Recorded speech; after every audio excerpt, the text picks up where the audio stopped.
എന്താണ് ഒരു യുദ്ധത്തിനുള്ള പുറപ്പാടാണോ? യുദ്ധമല്ലല്ലോ. ജനങ്ങളോട് ആരെങ്കിലും യുദ്ധം ചെയ്യുമോ?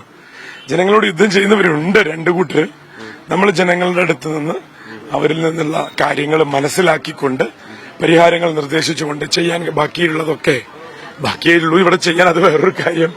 അതൊക്കെ ചെയ്തു തീർക്കും, ചെയ്ത് കാണിക്കുമെന്നും അതിന് ഇടതുപക്ഷത്തിന് ഇവിടെ നിന്നൊരു MLA വേണം എന്നുമാണ് ജനങ്ങളോട് ആവർത്തിച്ച് പറയുന്നത്. ജനങ്ങളത് മനസ്സിലാക്കുന്നു.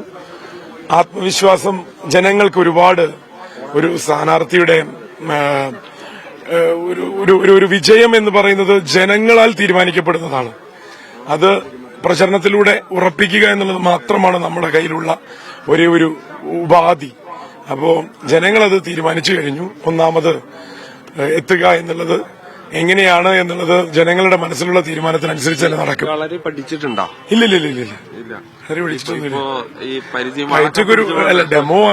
ഡെമോ കാണിക്കാൻ വേണ്ടിയിട്ട് പഠിപ്പിച്ചു തന്ന കാര്യങ്ങളാണ് അതൊക്കെ.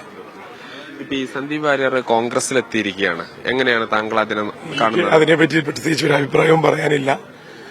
അത് രാഷ്ട്രീയമായിട്ട് ഇവിടുത്തെ ഒരു വിഷയമല്ല. ഇവിടെ ജനങ്ങളുമായി ബന്ധപ്പെട്ട ഈ സംഘപരിവാറിന്റെ വിദ്വേഷ രാഷ്ട്രീയം വിട്ടൊരാൾ കോൺഗ്രസിൽ ചേരുന്നു എന്നുള്ള ഒരു സന്തോഷം തോന്നുന്നുണ്ടോ? അയ്യോ, അങ്ങനെ ഒരു പ്രത്യേകിച്ച് ആ വിഷയത്തിൽ ഒരു അഭിപ്രായമേ പറയാൻ ഞാൻ ആളുപോലുമല്ല. ഇവിടെ ജനങ്ങളുമായി ബന്ധപ്പെട്ട കാര്യങ്ങളിൽ അവരൊരുപാട് വിഷയങ്ങൾ നമ്മളോട് പറഞ്ഞിട്ടുണ്ട്. അത് കേൾക്കുക, അതിന് മറുപടി പറയുക എന്നുള്ളതിനപ്പുറമുള്ള അത് രാഷ്ട്രീയമായി ഉപയോഗിക്കാനുമില്ല. ഈ തെരഞ്ഞെടുപ്പില് ജനങ്ങളുടെ അടുത്ത് പറയേണ്ട രാഷ്ട്രീയം എന്താണോ അത് കൃത്യമായി നമ്മൾ പറഞ്ഞിട്ടുണ്ട്. വികസനത്തിന്റെ ഒരു അപര്യാപ്തത എന്നുള്ള വാക്കൊന്നും യഥാർത്ഥത്തിൽ ശരിയല്ല. ഇവിടെ വികസനം കൊണ്ടുവരുന്നതിന് ശ്രമം പോലും നടക്കാത്ത ഒരു അസംബ്ലി, അതൊരു ജില്ലാ ഹെഡ്ക്വാർട്ടേഴ്സ്. അപ്പൊ അതിനൊക്കെ ജനങ്ങൾക്ക് ഇപ്പൊ കൃത്യമായ ബോധ്യങ്ങളുണ്ട്. ആ ബോധ്യങ്ങളാണ് അവര് ഒരു തീരുമാനത്തിലേക്ക് അവരെ എത്തിച്ചിരിക്കുന്നതാണ് മനസ്സിലാവുന്നത്. എന്തായാലും സരിൻ വലിയ പ്രതീക്ഷയിലാണ്. സന്ദീപ് വാര്യറുമായി ബന്ധപ്പെട്ട വിഷയങ്ങളിൽ നിന്ന് അദ്ദേഹം പ്രതികരിക്കുന്നില്ല എന്നാണ് പറയുന്നത്.